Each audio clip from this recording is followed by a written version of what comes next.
சித்தி. பாட்டி, சாக்லேட் எடுத்துக்கிறேன். பரத்தின் குரல் பார்வதி அம்மாளின் வீட்டு ஹாலில் இருந்து கேட்டது. பக்கத்து போர்ஷன். சாக்லேட் இனிப்பு கொடுக்கக்கூடாது, பிஸ்கட் சாக்லேட் எல்லாம் தராதிங்க. டாக்டர் சொன்னது நினைவில் ஆடியது. பாட்டி, இன்னொரு சாக்லேட். வேணாம்டா, உங்கள் அப்பாவுக்கு தெரிஞ்சா திட்டுவார். பார்வதி அம்மாளின் குரலில் கெஞ்சல் மட்டுமே தெரிந்தது. எனக்கு திக்கென்றது. பரத்தை ஜாக்கிரதையாய் பார்த்துக்கோ. ஜுரம் அடித்த உடம்பு. காலையில் டியூட்டி போவதற்கு முன் அவர் படித்து படித்து சொல்லிவிட்டு போயிருக்கிறார்.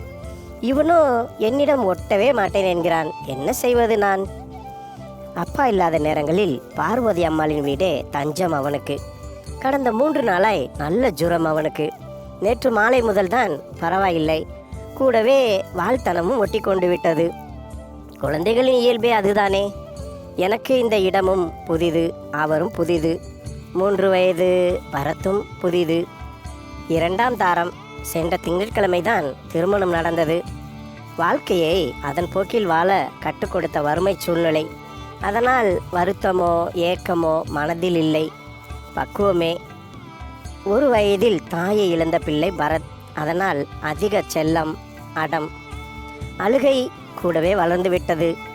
இவனுடன் குழந்தைக்காகத்தான் இந்த கல்யாணமே. பெண் பார்த்த சமயத்திலேயே சொல்லிவிட்டார். மற்றபடி நல்ல மாதிரியாய் இருக்கிறார். பக்குவப்பட்ட மனிதர். அதிராத பேச்சு. என்னை தொடும்போது கூட காமத்தை விட பிரியமே தெரிகிறது. துருதுருப்பான முகம் பரத்துக்கு. பார்த்ததுமே வாரி கொஞ்சி விட்டேன். அப்படியே இவர் ஜாடை. பாட்டி, ஃப்ரிட்ஜ் வாட்டர் வேணாம்டா, என்னால் சட்டுன்னு எழ முடியலையே. கொஞ்சோண்டு பாட்டி, அப்புறம் உன்னோட 2 விட்டுடுவேன். விரைப்பாய் அவன் சொல்வது காதில் விழுந்தது. சரி சரி, 1/4 டம்ளர் மட்டும் குடிச்சுக்கோ. சொன்னால் கேட்க மாட்டேங்கிறியே. இது பாட்டிகளுக்கே உரித்தான குணம். ஐயோ, என்னால் அதற்கு மேல் பொறுக்க முடியவில்லை. ஜுரம் அடித்த உடம்பு. ஐஸ் வாட்டர் குடித்தால் என்ன ஆவது? சுட வைத்த நீர்தான். டாக்டர் கடுமையாக எச்சரித்திருக்கிறார். விடுவிடுவென கதவை தாண்டி உள்ளே நுழைந்தேன். சோபாவில் சாய்ந்தபடி வார பத்திரிகையில் ஆழ்ந்தபடி பார்வதி அம்மா. ஃப்ரிட்ஜ் கதவை திறந்து தண்ணீர் பாட்டிலை கையில் பிடித்தபடி பரத். அருகில் தரையில் டம்ளர். பரத், வச்சிரு பாட்டிலை. என் அதட்டலை கண்டுகொள்ளவில்லை அவன். வெடுக்கென பிடுங்கி வைத்து ஃப்ரிட்ஜை மூடினேன். இடுப்பில் அவனையும் தூக்கி கொண்டேன்.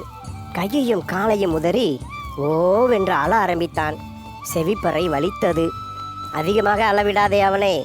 மறுபடியும் ஜுரம் வந்துட போது. கொஞ்சம் தானே கேட்கிறான். அவனுக்கு பரிந்து பேசிய பார்வதி அம்மாளை கடுமையாய் பார்த்தேன். என் குழந்தையை எப்படி பார்த்துக்கணும்னு எனக்கு தெரியும். மடமடவென எங்கள் போர்ஷனுக்குள் நுழைந்து கதவையும் சாத்திக்கொண்டேன். அப்படி பேசி இருக்க வேண்டாமோ கடுமையாய்? அவங்க என் அம்மா மாதிரி என்று இவர் சொல்லி இருக்கிறாரே. பரத்தின் முரண்டு அழுகை மேற்கொண்டு எதையும் யோசிக்க விடவில்லை. பூனைக்குட்டி, பாத்தியா, நீ அழுததுனாலே அதுவும் அழுது. கொஞ்சம் பால் எடுத்து வந்து தட்டில் ஊற்றினேன். பூனை ஓடி வந்து ருசித்தது. பரத்தின் அழுகை சற்று குறைந்தது. வேடிக்கை பார்த்து கொண்டிருந்தவன் கையில் பால் டம்ளரை கொடுத்தேன். 1 டம்ளர் பால் காலியானது. கூடவே அழுகையும் காணாமல் போனது. பூனையை காண்பித்தே சாப்பாடு ஊட்டி தூங்க வைத்தேன்.